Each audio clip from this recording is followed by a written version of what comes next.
Halo teman-teman semua, pada kesempatan ini saya sendiri Johan Hadi Surya dengan teman saya Livina Erika akan menjelaskan tentang digital taxation atau yang lebih sering disebut dengan digital service tax.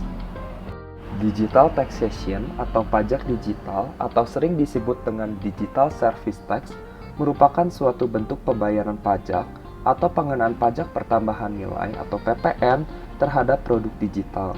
Produk digital merupakan produk dari perdagangan melalui sistem elektronik yang disingkat dengan PMSE. Teman-teman pasti sudah tidak asing dengan logo yang ditampilkan di sini. Berikut beberapa perusahaan yang telah ditunjuk pemerintah sebagai pemungut pajak digital.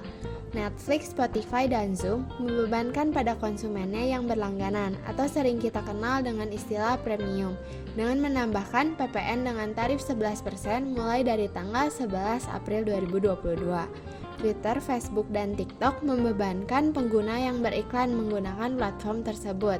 Sedangkan Shopee dan Tokopedia membebankan pajaknya kepada penjual-penjual dari luar negeri. Hingga Juni 2022, tercatat ada 119 perusahaan yang telah ditunjuk DJP sebagai pemungut PPN PMSE. Penerimaan PPN PMSE ternyata berhubungan dengan adanya pandemi COVID-19.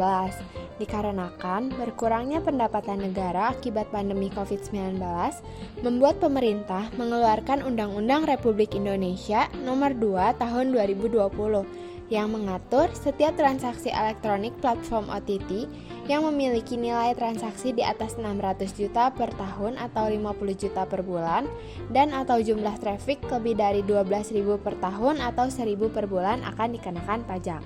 Untuk tarif pajak pemungutan PPN PMSE diatur dalam Peraturan Menteri Keuangan Nomor 48 PMK 03 Tahun 2020 yang aktif mulai 1 Juli 2020. Tetapi sekarang telah diubah dengan Peraturan Menteri Keuangan Nomor 60 PMK 03 Tahun 2022 yang aktif mulai 1 April 2022, yang isinya pelaku usaha PMSE yang telah ditunjuk oleh DJP wajib memungut PPN dengan tarif 11% atas penjualan produk atau layanan digital dari luar negeri ke Indonesia.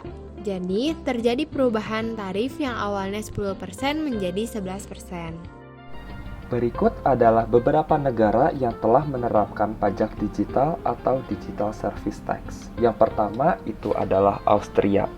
Austria tercatat telah menerapkan digital service tax dengan tarif 5% dari gross revenue. Digital service tax yang dikenakan terhadap perusahaan yang memiliki pendapatan kotor senilai 25 juta euro dari penyediaan jasa periklanan digital dan worldwide revenue atau pendapatan global sejumlah 750 juta euro. Yang kedua, Italia. Italia tercatat mengenakan digital service tax dengan tarif 3% atas gross revenue. Digital service tax dikenakan atas perusahaan dengan pendapatan sejumlah 5,5 juta euro yang bersumber dari penyediaan jasa digital di Italia dan memiliki pendapatan global senilai 750 juta euro. Yang ketiga adalah Spanyol.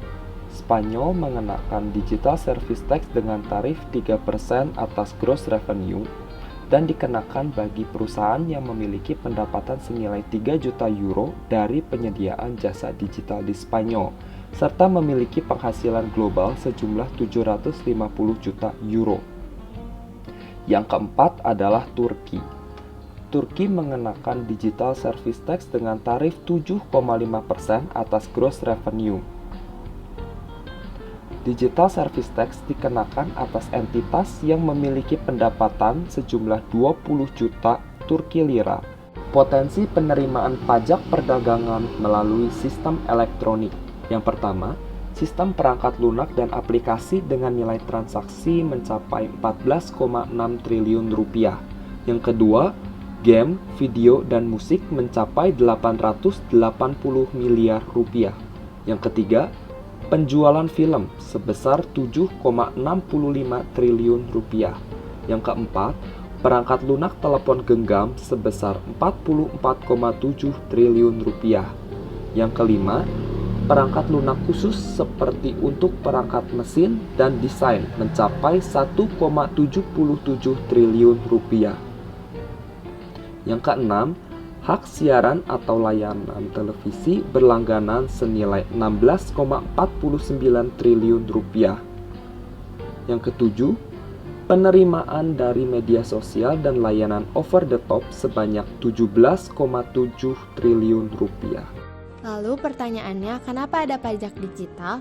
Karena pemerintah melihat potensi yang ada dari ekonomi digital di Indonesia, yang juga merupakan pasar yang sangat besar dibandingkan dengan negara tetangga lainnya.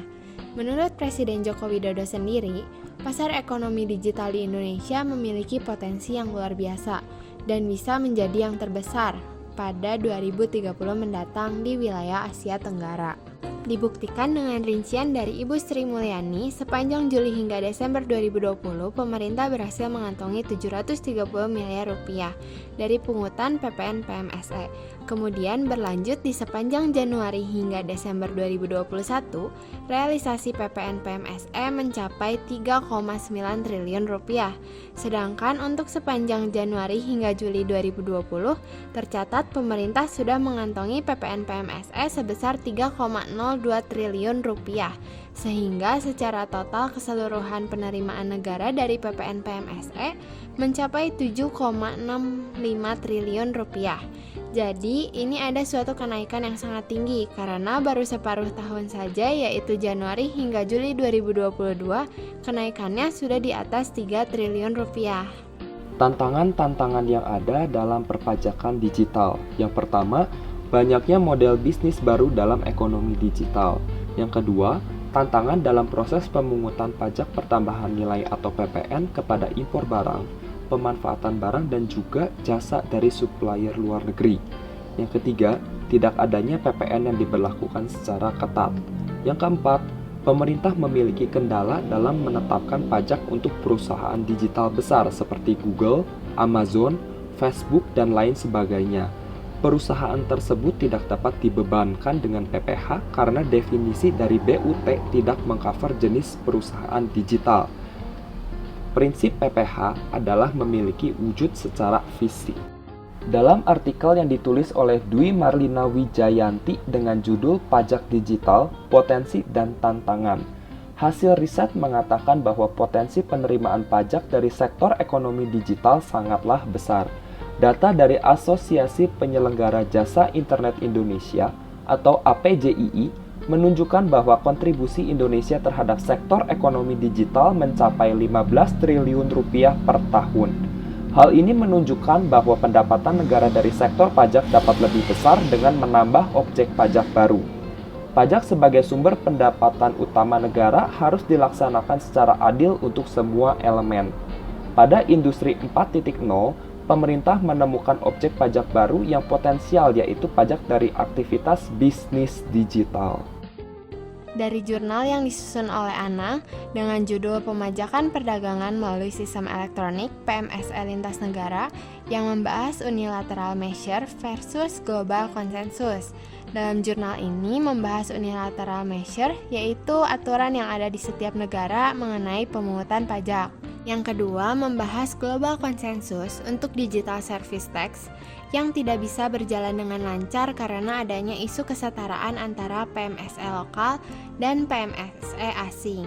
Isu ini mengenai PMSE asing yang relatif sulit untuk dipajaki karena berada di luar yurisdiksi. Lalu adanya hukum internasional, yaitu perjanjian berupa tax treaty yang membatasi hak pemajakan di suatu negara. Karena jika kita lihat dari potensi PMSE, menurut Menteri Keuangan Sri Mulyani, potensi ekonomi digital Indonesia bisa menembus 130 miliar US dollar atau setara dengan 1.839,5 triliun rupiah pada 2025 mendatang.